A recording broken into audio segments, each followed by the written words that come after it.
Alright, so let me break down my build for you. When I launch my nubby, my upgraded pregnancy test spawns 2 more nubbies. After I hit the first peg, my upgraded squid will copy my upgraded snake, giving me a pretty decent chance of quadrupling the values of every peg on the board. I have a bunch of perks that force trigger all of my items, including my Yeti, which gives me about 30% of the value of each peg on the board. And, you know, these are just constantly triggering, everything's doubling, and I broke the game. This is an example of some of the absurdity of Nubby's Number Factory, a new plinko or pachinko-style roguelike where your objective is to make the biggest number.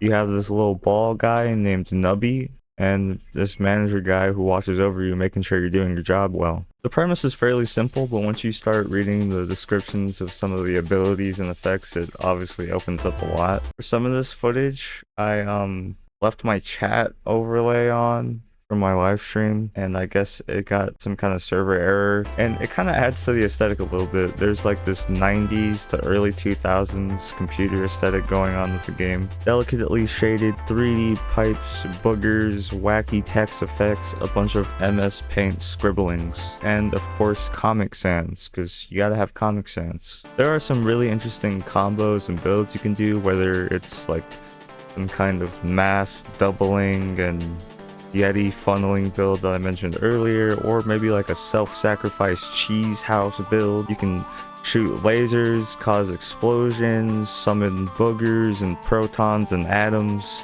and you know, it's all for the joy of making that number bigger, which, you know, this is what we want to do in these roguelikes. You know, Balatro, you want to make that number bigger. You know, this is the new roguelike obsession. Slay the Spire, it better let me make numbers bigger, or I'm still gonna play Slay the Spire. That was a lie. Yeah, each round you have a number quota to fill. You have a certain amount of shots to do it, and if you run out of shots, the sun explodes and you destroy the whole universe.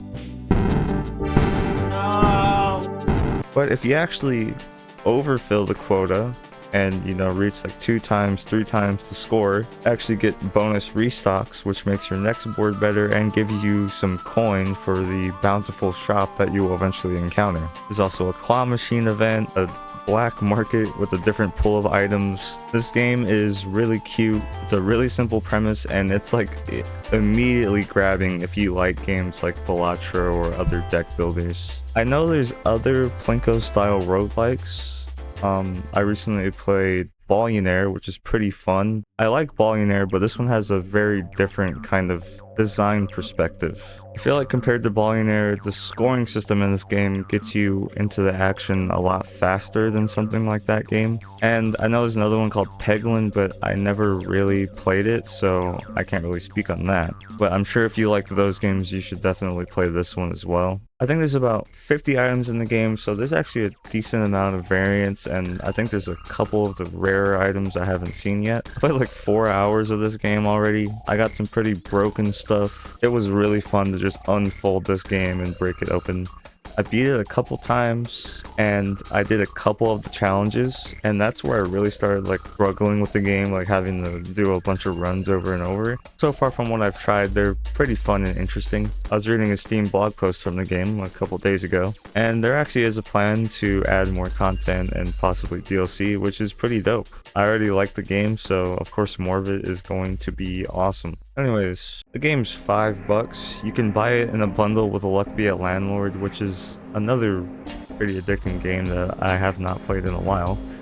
This one was just a short and sweet one talking about the game I played. There's been a couple games I've been playing. The big February releases, both Monster Hunter and Like a Dragon Pirate Yakuza in Hawaii, which I will eventually have a video on. But yeah. Go play Nubby's Number Factory. It's dope as fuck. And see ya. Bye.